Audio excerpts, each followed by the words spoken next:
Okay, so are you ready to get into it? Always. Fire away. All right, we're diving into a big one today, huh? The Bible. Yeah, no kidding. It's not exactly light reading. Definitely not. But it's fascinating, right? I mean, it's influenced so much of history and culture. Absolutely. And it's so complex with so many different interpretations.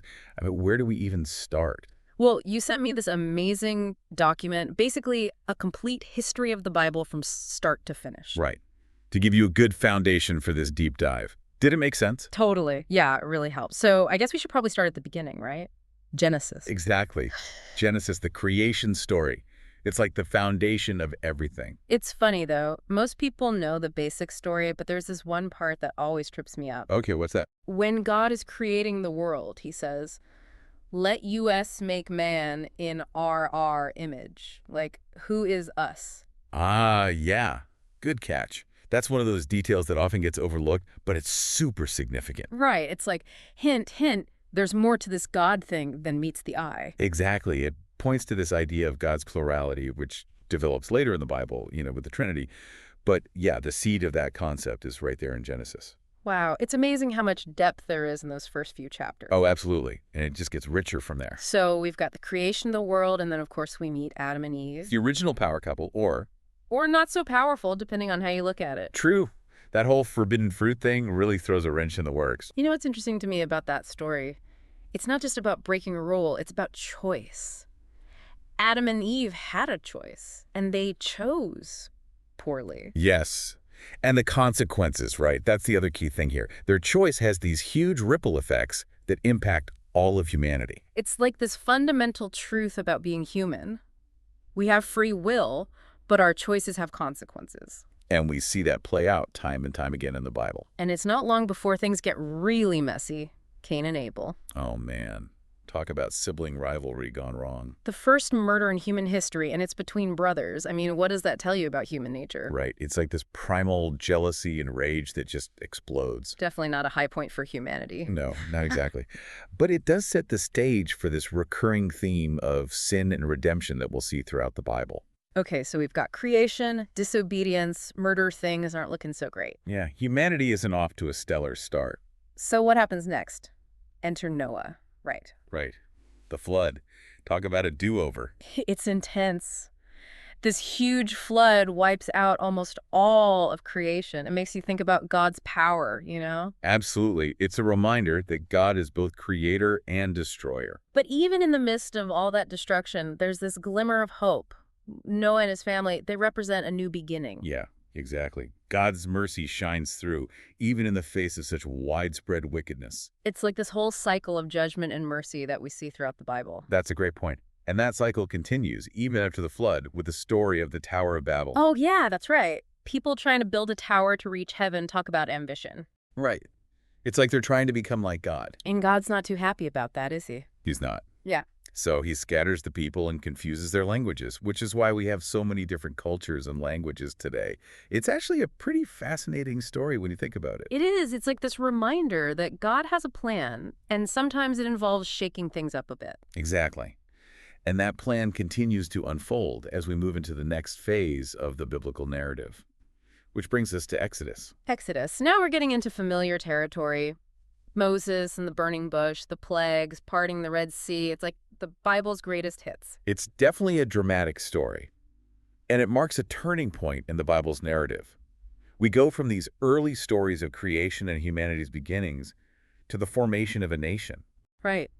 The Israelites go from being slaves in Egypt to, well, free people. But that freedom doesn't come easy, does it? No, not at all. It takes 10 plagues to convince Pharaoh to let them go, and even then, he changes his mind and chases after them. Can you imagine being in that situation? I mean, talk about pressure. It's hard to fathom, isn't it? Yeah. But those plagues, they weren't just random acts of destruction. Each one was a targeted strike against a specific Egyptian god. Oh, you're right. Like that whole thing with the Nile turning to blood. It was a direct challenge to the Egyptian god of the Nile. Exactly.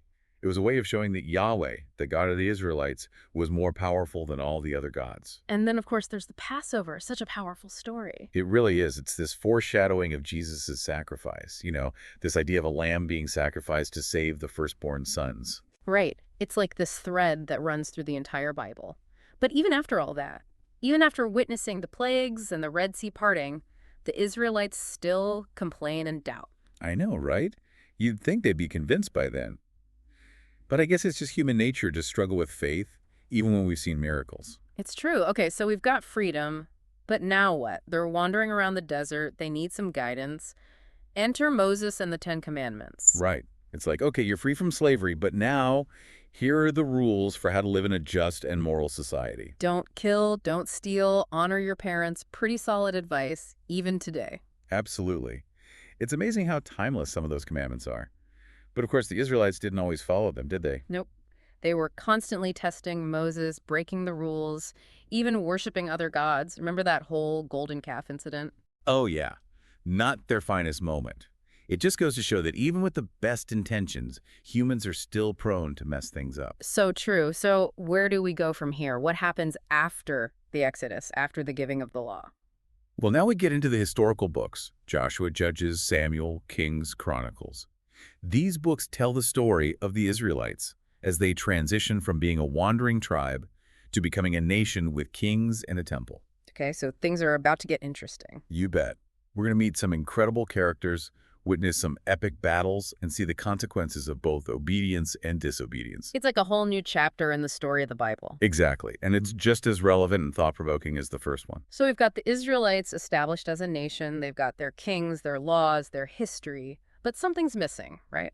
Right. There's a sense of anticipation, a longing for something more. Exactly. And that's where we enter the New Testament. A whole new chapter unfolds, and it's centered around one figure, Jesus. Jesus, the long-awaited Messiah. But his arrival isn't what everyone expected, is it? Definitely not the conquering king some were hoping for. He's born into humble beginnings in a world occupied by Roman forces. It's a far cry from the glory days of David and Solomon. And yet, there's something undeniably extraordinary about him. Even from a young age, we see glimpses of his divine nature. Remember the story of him in the temple, amazing the teachers with his understanding? Oh yeah, definitely not your average 12-year-old. But he doesn't just talk the talk, he walks the walk, healing the sick, casting out demons, even calming storms. These miracles, they're more than just parlor tricks, aren't they? Right. They point to something much deeper, a power that transcends the natural world. And it's through these acts of compassion and authority that Jesus challenges everything people thought they knew about God. He doesn't fit neatly into any box, does he? He embraces the outcasts, challenges the religious elite, and speaks in parables that make you think long after you've heard them. Exactly. Like the Good Samaritan or the prodigal son. These stories, they stick with you. They challenge your assumptions and force you to confront your own prejudices. And then, of course, there's the cross, this moment of ultimate sacrifice. It's hard to wrap your head around, isn't it? This idea of God becoming human, suffering and dying for the sins of humanity. It's a stumbling block for many. But at the heart of the Christian faith is this belief that Jesus' death and resurrection offer a way to bridge the gap between humanity and God. It's a message of hope, isn't it? A promise that even in the darkest of times, there's always the possibility of redemption, of new life. Exactly. And that message, it resonated with people then, and it continues to resonate with people today. And from that message, a new community is born, the church. Right. A group of ordinary people, united by their belief in Jesus, who go out and spread his teachings. And it's incredible how quickly that message spreads. From a small band of followers in Jerusalem to a global faith that has shaped art, culture, and history for centuries. It's an amazing story. Yeah. And it all started with this one book, the Bible. It's incredible, isn't it? From Genesis to Revelation, this epic narrative has it all. Creation, love, betrayal, redemption, hope. It's a story that continues to challenge, inspire, and provoke us even thousands of years after it was written. And on that note, I think we've reached the end of our deep dive. It's been quite a journey. It has. But remember, this is just the beginning. There's so much more to explore in the pages of the Bible. That's the beauty of it, isn't it? It's a book that you can revisit time and time again and always discover something new. Absolutely. So keep exploring, keep questioning, and keep digging deeper. You never know what treasures you might find. Well said. Until next time.